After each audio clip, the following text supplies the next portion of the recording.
بسم اللہ الرحمن الرحیم۔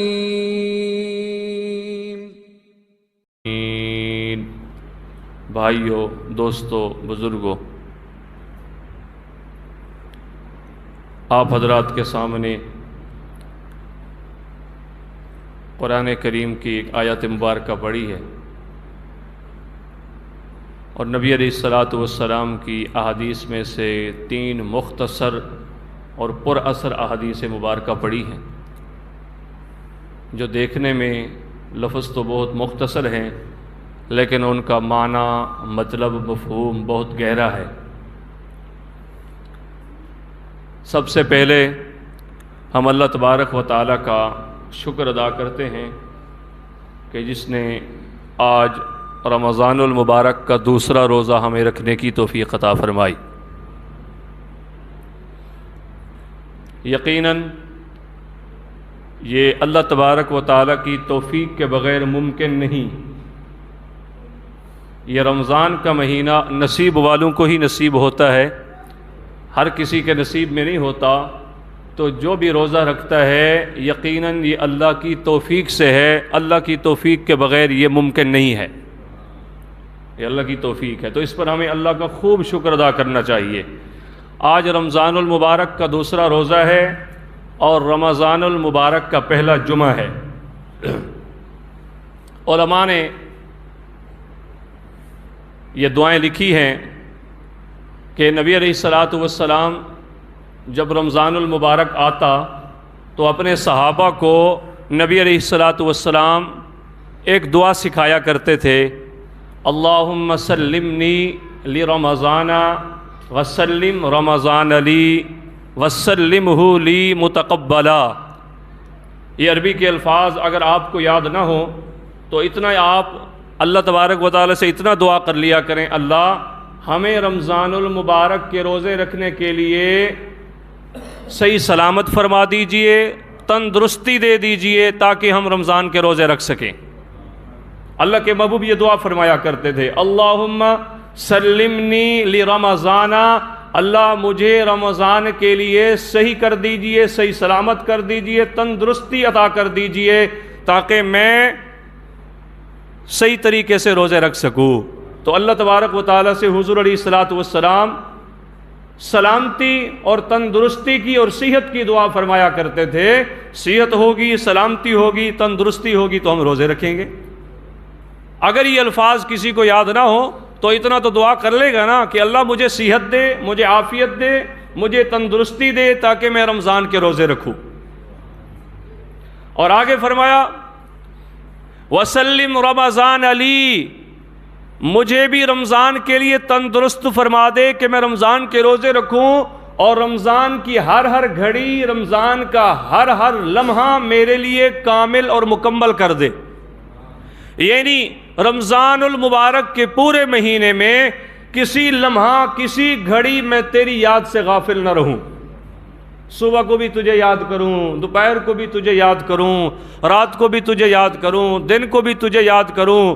نماز کی پابندی، تلاوت کی پابندی، تراویح کی پابندی، ذکر کی پابندی، یعنی اللہ تبارک و تعالیٰ کی محبت میں بندہ ایسے غرق ہو جائے کہ ہر گھڑی، ہر لمحہ اللہ کی یاد میں رہے۔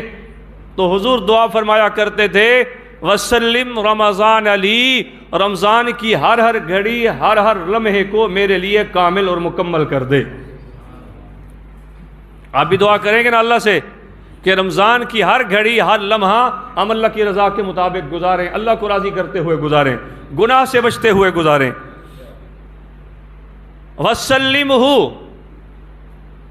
وسلمہ لی متقبلا،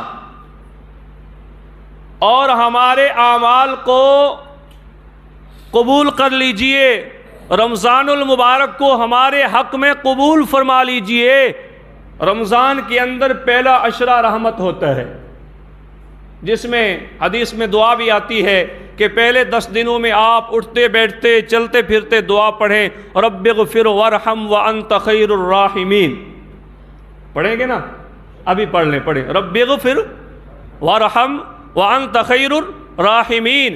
یہ پہلا عشرہ جو ہے صبح کو، دوپہر کو، شام کو، رات دن اٹھتے بیٹھتے یہ دعا پڑھتے رہیں، رب اغفر وارحم وانت خیر الراحمین۔ یہ پہلا عشرہ رحمت ہے، تاکہ اللہ تبارک و تعالی ہمیں بھی اپنی رحمت میں شامل فرما لیں۔ پڑھیں گے نہ پڑھیں گے؟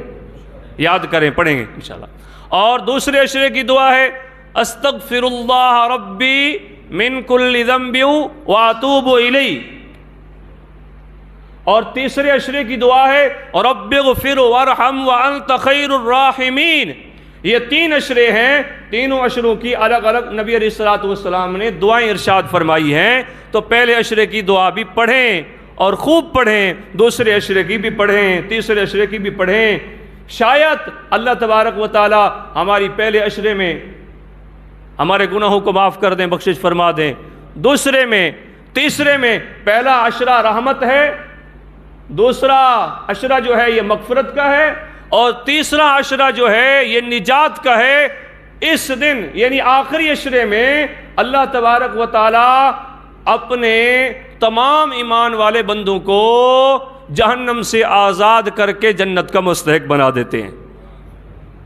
تو یہ دعائیں پڑھیں گے نا، یاد کریں، وقت نکالیں، مولوی صاحب سے پوچھیں، دعائیں نماز ہو گھر میں، اس کے اوپر یہ دعائیں لکھی ہوتی ہیں، اس کے اوپر سے یاد کر لیں، یہ دعائیں پڑھنے کی کوشش کریں، اٹھتے بیٹھتے ہر وقت یہ دعائیں پڑھیں۔ یہ زبان پر ہلکی ہے لیکن میزان میں، عمل میں کیا ہے، بہت بھاری ہیں۔ پڑھنے، ان الفاظ کو پڑھتے ہوئے کوئی دقت محسوس نہیں ہوتی، کوئی پریشانی نہیں ہوتی۔ رب اغفر وارحم وانت خیر الراحمین، استغفر اللہ ربی من کل ذنب واتوب الیہ۔ تو یہ دعائیں بالکل آسان ہیں۔ تو یہ دعائیں پڑھیں گے کہ نہیں پڑھیں گے؟ اور دوسرے عشرے میں ایک اور دعا بھی پڑھی جاتی ہے، اللہم انک عفو تحب العفو فاعف عنا۔ فاعف عنا پڑھ لیں اگر سب کو جمع کر لیں، یا پڑھ لیں فاعف عنی۔ اگر اکیلے پڑھنی ہو تو کیا پڑھیں؟ اللہم انک عفو تحب العفو فاعف عنی، مجھے معاف کر دے۔ اور اگر زیادہ لوگ ہوں، اکٹھے بیٹھے ہوں، دعا مانگ رہے ہو تو کیا پڑھے؟ اللہم انک عفو تحب العفو فاعف عنا۔ یاد کریں گے نا؟ تو یہ دعا نبی علیہ الصلوۃ والسلام اپنے صحابہ کو ارشاد فرمایا کرتے تھے، اور ہمیں اللہ کا شکر ادا کرنا چاہیے۔ اللہم لک الحمد کلہ ولک الشکر کلہ، اللہ ہر حال میں تیری تعریف ہے، ہر حال میں تیرا شکر ہے کہ تو نے ہمیں رمضان المبارک کا بابرکت مہینہ عطا کیا۔ اللہم لک الحمد کلہ ولک الشکر کلہ، اللہم لک الحمد ولک الشکر۔ ان الفاظ میں اٹھتے بیٹھتے چلتے پھرتے اللہ کا شکر ادا کریں۔ اللہ، ہم بد نصیب، ہم بیکار، ہم لاچار، ہم خاکسار، ہم عاجز، ہم گناہگار، ہم کسی کھاتے کے نہیں۔ اللہ تیری مہربانی ہے، تیری رحمت ہے، تیری عنایت ہے، تیرا نظر کرم ہے کہ تو نے ہمیں رمضان کا بابرکت مہینہ عطا کیا۔ تو ان الفاظ میں اللہ کا شکر ادا کریں۔ اگر کسی بھائی کو یہ عربی کے الفاظ یاد نہ ہوں تو جن الفاظ میں بھی شکر ادا کر سکتا ہے اپنی زبان سے شکر ادا کرے اللہ تعالیٰ۔ اگر کسی کو یہ عربی کے الفاظ یاد نہ ہو تو جن الفاظ میں بھی اللہ کا شکر ادا کر سکتا ہے وہ شکر ادا کرے۔ تو رمضان میں اللہ کا شکر زیادہ کرنا چاہیے۔ اور ایک اور بات بھی، اللہ کے نبی نے ارشاد فرمایا رمضان کا مہینہ جو ہے ہمدردی کا مہینہ ہے، غمخواری کا مہینہ ہے، لوگوں کے ساتھ رافت، پیار، محبت، عقیدت، الفت کرنے کا مہینہ ہے۔ رمضان المبارک میں ایک غریب، مفلس، نادار، لاچار، خاکسار، مسکین، یتیم کے ساتھ پیار اور محبت اور شفقت کرنے کا مہینہ ہے کہ آپ جہاں خود کھاتے ہیں، خود پیتے ہیں، خود پہنتے ہیں، وہاں اس مہینے میں غریبوں کی طرف بھی آپ کی نظر رہنی چاہیے۔ یہ حدیثیں آپ نے علماء سے سنی ہیں۔ نبی علیہ الصلوۃ والسلام اپنے صحابہ کو یہ بات ارشاد فرمایا کرتے تھے، اگر تمہارے گھر کے اندر سالن ہو، سالن بنے تو اس میں پانی زیادہ ڈال لو، شوربہ بن جائے گا تو آپ کسی یتیم کے، کسی مسکین کے، کسی غریب کے گھر میں پہنچا دو۔ تو یہ مہینہ جو ہے پیار، محبت، رافت، عقیدت، الفت اور انس کا مہینہ ہے کہ آپ مخلوق خدا پر ترس کریں۔ اور ایک اور بات بھی علماء نے لکھی ہے کہ اس مہینے میں اگر کسی کے ہاں کوئی نوکر ہے، کوئی خادم ہے، کوئی ملازم ہے، کوئی اس کے پاس کام کرتا ہے تو مالک کو چاہیے اپنے نوکر پر زیادہ سختی نہ کرے، رافت، الفت، پیار، انس، محبت سے اس سے کام لے، اس کے اوپر زیادہ بوجھ نہ ڈالے۔ یہ مہینہ جو ہے ہمیں پیار کا درس دیتا ہے، اس مہینے میں ہم پیار سیکھیں اور باقی 11 مہینے پیار سے گزاریں۔ یہ ٹریننگ کا مہینہ ہے۔ اس مہینے میں رافت سیکھیں اور 11 مہینے رافت سے گزاریں۔ اس مہینے میں ہم انس، محبت، عقیدت سیکھیں، سخاوت سیکھیں، صدقہ کرنا سیکھیں۔ حدیث پاک میں آتا ہے نبی علیہ الصلوۃ والسلام کی عبادات جو ہے وہ رمضان میں بڑھ جایا کرتی تھی۔ آپ ویسے بھی تہجد پڑھا کرتے تھے لیکن رمضان میں نوافل بڑھ جاتی تھی آپ کی۔ آپ ویسے بھی تلاوت کیا کرتے تھے، رمضان میں تلاوت بڑھ جاتی، رمضان میں ذکر اذکار بڑھ جایا کرتا تھا، رمضان میں عز و نیاز بڑھ جاتی تھی، اللہ کے سامنے گڑ گڑانا بڑھ جاتا تھا۔ اور ویسے بھی آپ سخاوت کرتے تھے، آپ سخیوں کے بادشاہ تھے، لیکن رمضان میں آپ کی سخاوت بڑھ گئی۔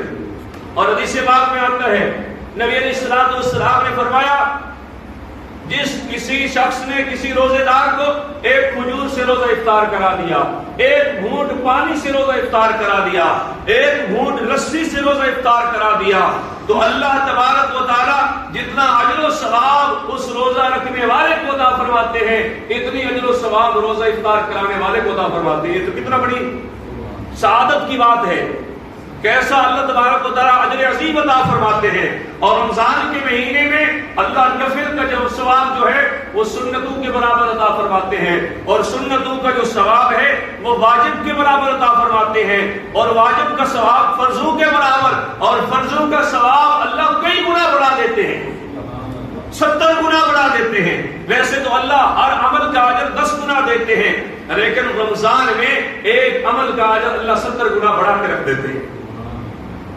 تو یہ رمضان کا مہینہ نیکیوں کو سمیٹنے کا مہینہ ہے، یہ رمضان کا مہینہ اللہ سے کچھ لینے کا مہینہ ہے۔ یہ ہم دیکھو علماء نے لکھا ہے، حکیم الامت مجدد الملت حضرت مولانا اشرف علی تھانوی صاحب رحمۃ اللہ علیہ نے لکھا ہے کہ ایک بات تجربے سے ثابت ہے کہ جو شخص رمضان کے مہینے میں گناہ نہیں کرتا وہ باقی 11 مہینے میں پاکیزہ زندگی گزارتا ہے، اور جو شخص رمضان کے مہینے میں جتنی نیک اعمال کرتا ہے وہ باقی 11 مہینے میں بھی نیک اعمال کرتا ہے، کیونکہ یہ مہینہ گناہوں سے بچنے اور نیکی کے کرنے کا مہینہ ہے۔ تو بندہ اس مہینے میں گناہ سے بچ کر نیکی کر کے ٹریننگ کرتا ہے، اور باقی 11 مہینے گناہ سے بچتے ہوئے اور نیکی کرتے ہوئے گزارتا ہے۔ تو جو بندہ اس مہینے میں بھی گناہ نہ چھوڑے، اس مہینے میں بھی گناہ نہ چھوڑے، اس ایک مہینے کے اندر گناہ چھوڑنے کی تیاری نہ کرے، ٹریننگ نہ کرے، پریکٹس نہ کرے، تو وہ باقی 11 مہینے گناہ سے نہیں بچ سکتا۔ تو یہ ایک مہینہ اللہ نے تقوی والی زندگی گزارنے کی طریقے کا یہ ایک مہینہ اللہ نے مقرر کیا کہ اس مہینے میں گناہ سے بچو، گناہ چھوڑ دو، پورا مہینہ نیکی کرو، تمہاری طبیعت میں نیکی سے محبت آ جائے اور گناہ سے نفرت پیدا ہو جائے، اور باقی 11 مہینے گناہ سے بچتے ہوئے اور نیکی کرتے ہوئے گزارو۔ اور جو بندہ اس مہینے میں نیکی کی طرف توجہ نہ دے اور گناہ سے دور نہ ہو، پھر باقی 11 مہینے بھی وہ اچھے طریقے سے نہیں گزار سکتا۔ تو اس مہینے میں گناہ سے بچنا چاہیے، ویسے پورا سال بچنا چاہیے۔ آپ یہ نہ کہنا کہ مولوی صاحب نے کہا باقی 11 مہینے جو کچھ کرتے رہو۔ اس مہینے میں اللہ ہے، باقی 11 مہینوں میں اللہ نہیں۔ اللہ ہر وقت ہے۔ اللہ کیا ہے؟ اللہ ہر وقت ہے، ہر جگہ ہے، ہر کسی کی سنتا ہے، ہر وقت ہے، ہر جگہ ہے، ہر بات کو سنتا ہے۔ یہ ایک مہینہ تقویٰ کی زندگی گزار لے، پھر باقی 11 مہینے نیکی کی زندگی گزارنا کیا ہو جائے گا؟ اگر اس ایک مہینے میں نماز کی پابندی نہ ہوئی نا، یاد رکھو پھر باقی 11 مہینوں میں نماز کی پابندی ہو ہی نہیں سکتی۔ اگر اس ایک مہینے میں قرآن کی تلاوت کی پابندی نہ ہوئی تو پر باقی 11 مہینوں میں قرآن کی تلاوت ہو ہی نہیں سکتی۔ اگر اس مہینے میں ذکر اذکار کی تسبیحات پڑھنے کی پابندی نہ ہوئی تو باقی 11 مہینے میں بندہ ذکر اذکار تسبیح پڑھ ہی نہیں سکتا، کیونکہ یہ مہینہ ٹریننگ کا مہینہ ہے۔ اس نے یہ مہینہ ایسے ہی ضائع کر دیا تو باقی 11 مہینوں کے لیے اس نے تیاری تو کی ہی نہیں۔ تو یہ تیاری کا مہینہ ہے، تیاری کریں گے نا؟ اور بھائی کرو گے نا؟ ہاں۔ تو اس مہینے میں اٹھتے بیٹھتے جہاں نماز ہو، تلاوت ہو، ذکر ہو، تراویح ہو، روزہ ہو، صدقہ ہو، غریب کے ساتھ ہمدردی ہو، کسی بیوہ کے ساتھ ہمدردی ہو، کسی یتیم کے ساتھ ہمدردی ہو، کسی مسکین کے ساتھ غمخواری ہو، وہاں اٹھتے بیٹھتے اللہ کا ذکر بھی کرے، اٹھتے بیٹھتے اللہ کا ذکر بھی کریں. اور حدیث پاک میں آتا ہے افضل الذکر لا الہ، پڑھو پڑھو، افضل الذکر لا الہ، پڑھو لا الہ الا اللہ، لا الہ الا اللہ. حدیث پاک میں آتا ہے نبی علیہ الصلوۃ والسلام نے فرمایا جس کا پہلا کلمہ لا الہ الا اللہ، من کان اول کلامہ لا الہ الا اللہ وآخر کلامہ لا الہ الا اللہ دخل الجنہ. اور جس نے کلمہ پڑھا پھر ایمان پر زندگی گزاری اور مرتے وقت بھی اس کی زبان پر تھا لا الہ الا اللہ، اللہ کے نبی نے فرمایا یہ مرے گا دخل الجنہ، سیدھا جنت میں جائے گا. تو دیکھیں یہ واقعات کتابوں میں لکھے ہیں. ایک بندہ گنڈیری بیچتا تھا بازار میں، سارا دن گنڈیری گنڈیری، 100 روپے کلو، 50 روپے کلو، آوازیں لگاتا تھا. جب اس کی موت کا وقت آیا اس کی زبان پر وہی الفاظ تھے. ہاں چھولے بیچتا تھا، اس کی زبان پر سارا دن چھولے چھولے، تو موت کے وقت بھی اس کی زبان پر وہی الفاظ تھے. ہاں جو جس شعبے میں لگا تھا موت کے وقت اس کے دل و دماغ پہ وہی الفاظ تھے، اس کی زبان پر وہی الفاظ تھے، اس کے سینے میں وہی درد تھا. جب ہماری زبان پر اٹھتے بیٹھتے اللہ اللہ ہوگا تو مرتے وقت بھی اللہ اللہ ہوگا. لیکن ہم یہ عادت بنائیں گے نا، ہماری زبان پر گلا شکوا گالیاں، گالیاں، ناراض نہ ہونا، ہمارے لوگوں کا یہ حال ہے، بات بات پہ گالیاں، ایسے نا گالیاں دیتے ہیں نا. وہ موٹر سائیکل خراب ہو گئے تو اس کی ماں بہن کو گالیاں دیتے، وہ موٹر سائیکل کی ماں بہن تو ہے نہیں. یہ عادت ہوتی ہے لوگوں کی. اور لکڑ اٹھائی اور بھینس کو ماری اور لکڑ ٹوٹ گئی تو لکڑ کو گالیاں، ایسے نا. اور بھینس چھوٹ گئی تو اس کو گالیاں، بکری چھوٹ کے بھاگ گئی تو اس کو گالیاں. بس گالیاں ہی گالیاں ہماری زبانوں پر. کئی جہاں ہم اور لفظ بولتے ہیں وہاں ہمارے دل و دماغ میں ایک لفظ ہو، اللہ بولو، اللہ بولو، اللہ اللہ اللہ اللہ. اٹھتے بیٹھتے جب ہماری زبان پر اللہ اللہ ہوگا، ہمارے دماغ میں اللہ کا خیال، ہمارے دل میں اللہ کا خیال، ہماری سوچ میں اللہ، ہماری زبانوں پر اللہ، ہمارے کانوں میں اللہ اللہ کی جب آواز ہوگی تو مرتے وقت بھی اللہ اللہ ہوگا. ہاں جب ادھر ادھر کی باتیں ہوگی تو پھر مرتے وقت اللہ اللہ تو نہیں ہوگا نا، پھر تو اور باتیں ہوگی نا. ہے میری زمین، ہے میری کوٹھی، ہے میرا بنگلہ، میری گاڑی، میرا رقبہ. وہ کی کرے گا تو رقبہ، کی کرے گا تو گاڑی کوٹھا، ہاں یہ بنگلہ یہ کوٹھی کی کرے گا؟ نہیں، اللہ ہی کام آئے گا. کون کام آئے گا؟ اللہ ہی. سب یہاں رہ جائے گا. کل من علیہا فان ویبقى وجہ ربک ذو الجلال والاکرام. جب آئے گا، جب قیامت آئے گی، جب ساری چیزیں فنا ہو جائے گی، کل من علیہا فان ویبقى وجہ ربک ذو الجلال والاکرام. اللہ فرماتے ہیں کوئی نہیں رہے گا، اکیلے اللہ کی ذات رہے گی، اکیلے اللہ کی ذات رہے گی. آج جس دولت کے لیے، جس زمین کے لیے، جس گاڑی کے لیے، جس کوٹھی اور بنگلے کے لیے، جس جائیداد کے لیے تو نے اور میں نے رمضان کے مبارک مہینے میں بھی اللہ کو راضی نہیں کیا، اور رمضان کے مبارک مہینے میں بھی اللہ کو راضی کرنے کی کوشش نہیں کی، تو یہ گاڑی، یہ کوٹھی، یہ بنگلہ، یہ جائیداد کام نہیں آئے گی. پھر بھی کام اللہ کی ذات آئے گی. پھر بھی کام کون آئے گا؟ اللہ ہی کام آئے گا. تو یہ مہینہ جو ہے، باقی 11 مہینے تقویٰ کی زندگی گزارنے کی ٹریننگ کا مہینہ ہے. تیاری کریں گے نا خوب. اور ایک اور اہم بات، نبی علیہ الصلوۃ والسلام نے ایک اہم بات ارشاد فرمائی کہ اللہ تبارک و تعالیٰ نے ہر نبی کو، ہر رسول پیغمبر کو اپنے اپنے دور میں معراج کرائی. جو نبی بھی آیا اللہ نے اس کو معراج کرائی. یہ الگ بات ہے، کسی کی معراج آرے کے نیچے ہوئی، اور کسی کی معراج کنویں میں ہوئی، اور کسی کی معراج جو ہے وہ آگ میں ہوئی، اور کسی کی معراج جو ہے وہ طور پہاڑ پہ ہوئی. لیکن نبی علیہ الصلوۃ والسلام کو اللہ نے معراج کرائی تو آسمانوں پر لے گئے، اور اللہ نے اس امت کو جو معراج عطا فرمائی وہ سجدے میں ہے. کہاں ہے؟ سجدے میں. آج جس سے تو بھی بھاگتا ہے اور میں بھی سستی کرتا ہوں، تو بھی سستی کرتا ہے، چلو خیر ہے کوئی نہیں، پڑھ لیں گے. اگر رمضان میں نہ پڑھا تو پھر کب پڑھے گا؟ بات آپ میری طرف دیکھیں، ادھر دیکھیں، اس بچے کو نہ دیکھیں، آپ میری طرف دیکھیں. 20 رکعت تراویح ہیں، کتنے سجدے بنتے ہیں؟ 40 سجدے بنتے ہیں. 40. آج سے آپ اللہ کے گھر میں بیٹھ کے اللہ سے وعدہ کر کے جائیں کہ آج سے تراویح پڑھیں گے. پڑھو گے نا؟ اگر کوئی کسی کا محبوب ہو، اس کو اپنا محبوب مل جائے، وہ کتنا خوش ہوتا ہے؟ ہمارے محبوب اللہ ہے.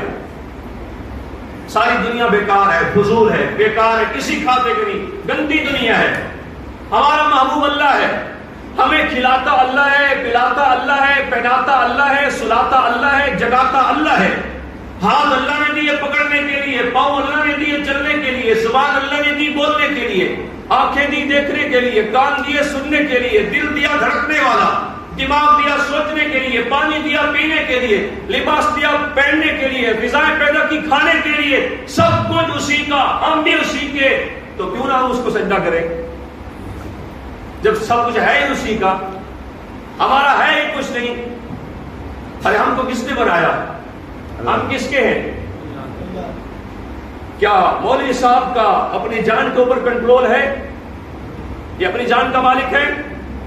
رئیس صاحب اپنی جان کا مالک ہے؟ خان صاحب، ملک صاحب، کوئی اپنی جان کا مالک ہے؟ کوئی اپنی جان کا مالک نہیں. سب کی جان کا مالک اللہ ہے. کسی کے بس میں نہیں کہ وہ بیٹھا ہوا اٹھ کے کھڑا ہو سکے. اللہ نہ اٹھنے دے تو کوئی اٹھا نہیں سکتا. کسی کے بس میں نہیں، کھڑا ہے تو بیٹھ نہیں سکتا جب تک اللہ نہ چاہے. کسی کے بس میں نہیں کہ وہ سکون کی نیند کر سکے جب تک اللہ نہ سلائے. ایسے ایسے لوگ بھی ہیں، گولیاں کھاتے نیند نہیں آتی. سلاتا بھی اللہ ہے، جگاتا بھی اللہ ہے، کھلاتا بھی اللہ ہے، پلاتا بھی اللہ ہے، اور ہم اس اللہ کو سجدہ کرنے سے ڈرتے ہیں. ہمارے پاس وقت نہیں کیونکہ ہم بڑے کاروباری لوگ ہیں. آسمان اللہ کا، زمین اللہ کی. چھت ہے، آسمان چھت بنایا اور زمین کو فرش بنایا.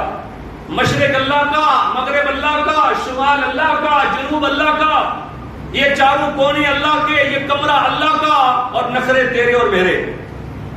بھائی عجیب بات، پتہ نہیں کس ماحول میں ہم رہتے ہیں، پتہ نہیں کہاں ہم زندگی بسر کر رہے ہیں. ہمیں پتہ ہی نہیں کہ کوئی ہمارا خالق مالک ہے. آسمان اللہ کا، نخرے میرے. نہیں، اللہ کی مرضی چلے گی، میرے نخرے نہیں چلیں گے. زمین اللہ کی، مشرق اللہ کا، مغرب اللہ کا، شمال جنوب اللہ کا. یہ چار کونے بن گئے، آسمان چھت بن گیا، زمین فرش بن گئی. یہ اللہ کا کمرہ ہے، اللہ نے بنایا. یہاں مرضی بھی اللہ کی چلے گی، تیری اور میری نہیں چلے گی. لہذا اس رمضان میں اللہ کو راضی کرنے کی کوشش کریں.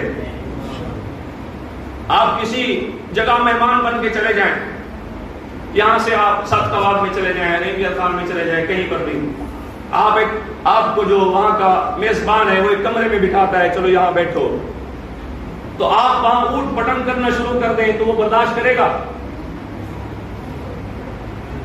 اس کو تمیز ہی نہیں، اس کو کہیں جانے کا پتہ ہی نہیں، کوئی آداب ہی نہیں ہے اس کو زندگی بسر کرنے کے.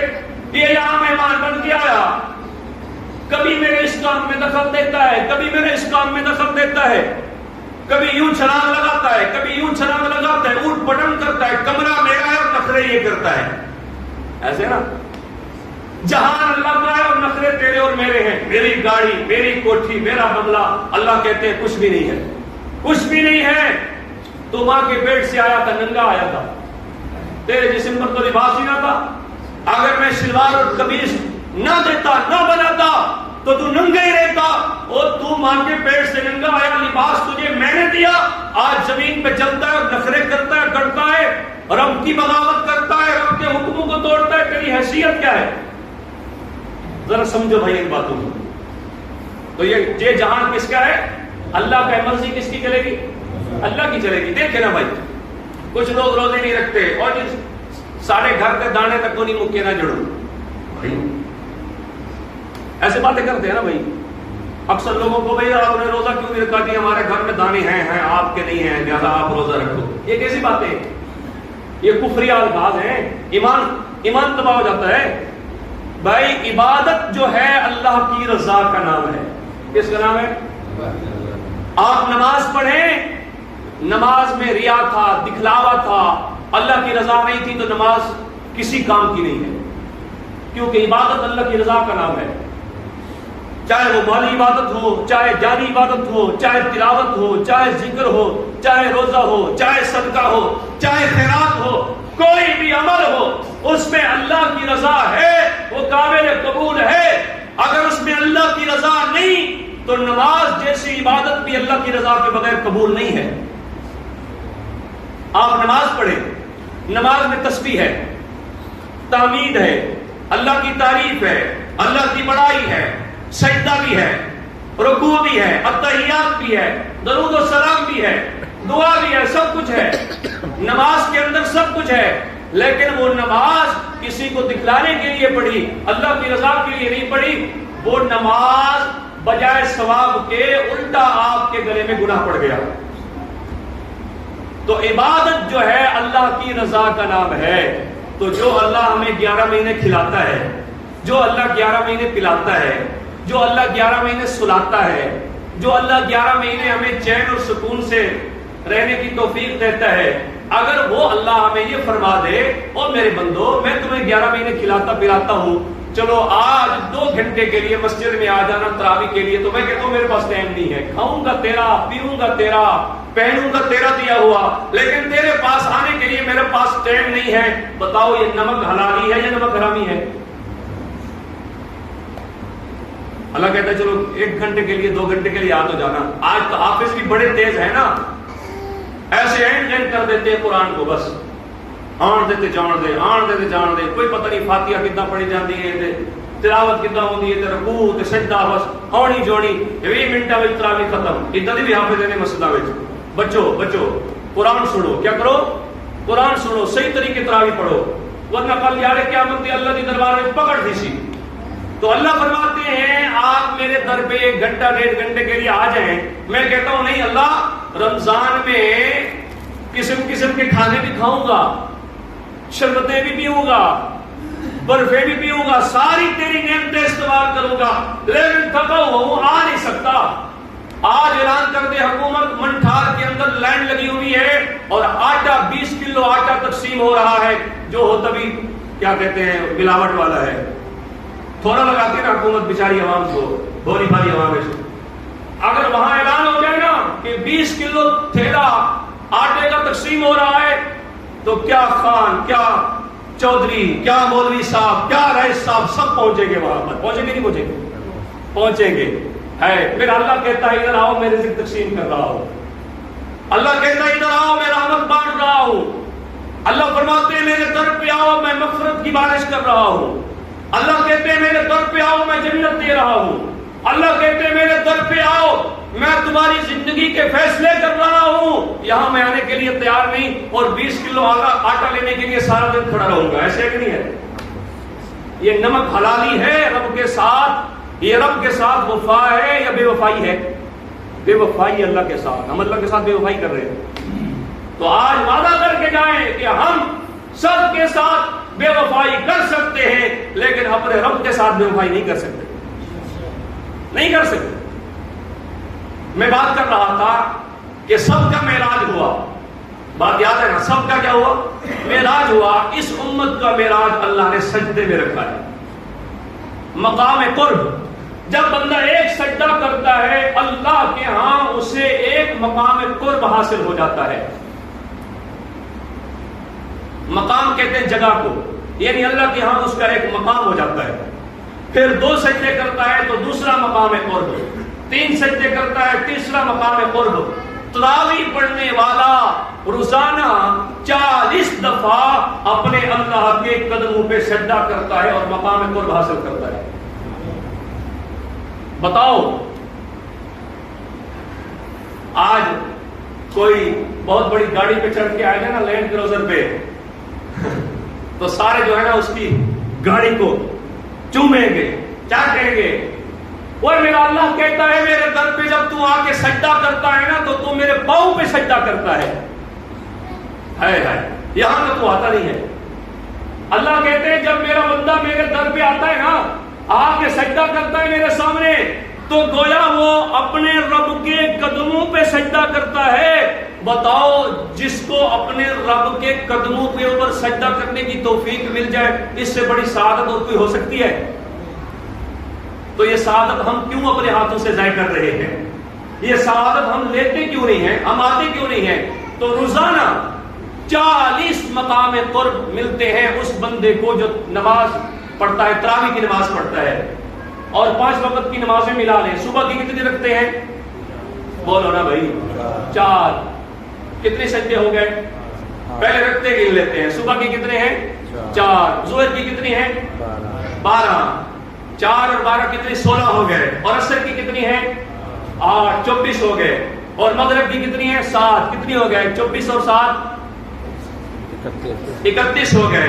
اور 17 رکھتے ہیں. عشاء کی کتنی ہو گئے؟ 31 اور 17 48. اور 48 رکعتوں میں سجدے کتنی ہو گئے؟ 96 سجدے. 96 سجدے یہ ہو گئے. اور 40 سجدے نماز تراویح کے ہو گئے. کتنی ٹوٹل کتنی ہو گئے؟ 136. 136 مقام قرب حاصل ہوتے ہیں اس بندے کو جو 5 نمازیں بھی پڑھتا ہے اور تراویح بھی پڑھتا ہے. یعنی 136 دفعہ دن میں وہ اپنے رب کے قدموں پہ سجدہ کرتا ہے. یہ کتنی بڑی سعادت ہے. یعنی 136 دفعہ اس کی معراج ہوتی ہے. کیا ہوتی ہے؟ اس کی معراج ہوتی ہے. اور یہ معراج تجھے بھی ہو جائے مجھے بھی ہو جائے کتنی بڑی سعادت کی بات ہے. تو ہونی چاہیے نہیں ہونی چاہیے؟ ہونی چاہیے نا. آج بھی دنیا دار آ گئے نا اور ہم جو ہے نا ہمیں تو کیا بس اللہ ہی میں سمجھ دے. ملنے کا بھی کوئی طریقہ نہیں ہے. پھر یوں پاؤں سے ہاتھ ڈالتے ہیں اس کو ملنے کے لیے. کیا ہے؟ 2 پیسے ہیں اس کے پاس. لعنت ایسے پیسے پہ جو ہمیں اللہ سے دور کر دے. ایسے پیسے پہ ایسے روپے پہ لعنت جو ہمیں رب سے دور کر دے. کوئی پیسے والا آ جائے ہم اس کے پاؤں پکڑتے ہیں اور اللہ کہتے ہیں میرے قدموں میں آ جا. تو یہاں میں آنے کے لیے تیار نہیں. میرے پاس ٹائم ہی نہیں ہے. تو بتاؤ 136 دفعہ جو اپنے رب کے قدموں پہ سجدہ کرے وہ خوش نصیب ہے کہ نہیں ہے؟ آپ کریں گے کہ نہیں کریں گے؟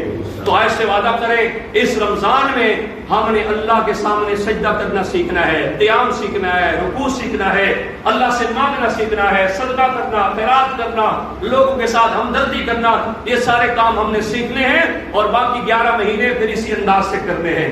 دعا کرو اللہ پاک مجھے آپ کو عمل کی توفیق عطا فرمائے. اللہ پاک میرے اور آپ کے حامی ناصر و سنت